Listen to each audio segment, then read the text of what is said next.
سلام صحباتي، نتمنى تكونوا بخير وعلى خير. نتوما كتفرجوا في الفيديو ديال اليوم. انا لمياء وهذه قناتي لام بيوتي اي تي في. فرحان نتلاقاكم في فيديو جديد، واليوم جيت لكم بواحد الديو زوين بزاف ديال الشعر من هربال اسنسز اللي هو شامبو لابخي شامبون اللي هو البلسم بزيت الاركان المغربي.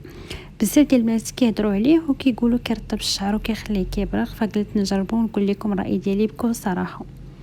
صراحه شعري ناشف شويه من التحت ودهني في لي غاسين، خصوصا في الصيف كياكل العصا. كنت باغيه شي حاجه اللي تكون طبيعيه وترطب وتغطي ليها شعري بلا ما تهرسو، خصوصا كيتساقط بزاف. ملي شفت مكتوب عليه مروكن ارغان اويل قلت نجربو، حيت ارغان معروف كيدير معجزات للشعر، يعني شي حاجه اللي زوينه. بالنسبه للشامبو عجبني بزاف، عجبني. كندير وصفات طبيعيه في الدار ديال السيدر، ولا كندير البصله مع زيت ديال الكوك، والصراحه ما كتخليش لي الريحه نهائيا. يعني ملي جيت كنستعمل هاد المجموعه هذه صراحه زوينه بزاف. بالنسبه للبلسم كيبان لك بلي الاطراف مغطيين مزيان مرطبين. كنخليه واحد 5 دقائق هكاك في شعري، من بعد كنغسلو.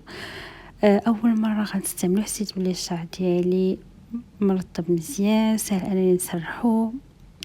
لاحظت ان الاطراف حتى هما ولاو مرطبين، ما بقاش ناشفين.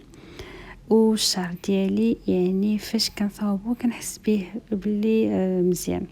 الايجابيات ديالو الريحه زوينه بزاف، كيعطي الترطيب ولا معهن طبيعي، كيحتوي على زيت اركان. بالنسبه للسلبيات ديالو خاصك انك تستعمليه بانتظام باش تبان لك نتيجه مزيانه ومرضيه. خلاصه الصراحه عجبني بزاف، خصوصا البنات اللي شعرهم ناشف او متقصف. الا كنتي كتقلبي على شي شامبو جديد فكنصحكم بهذا ديال زيت اركان، صراحه يستاهل التجربه.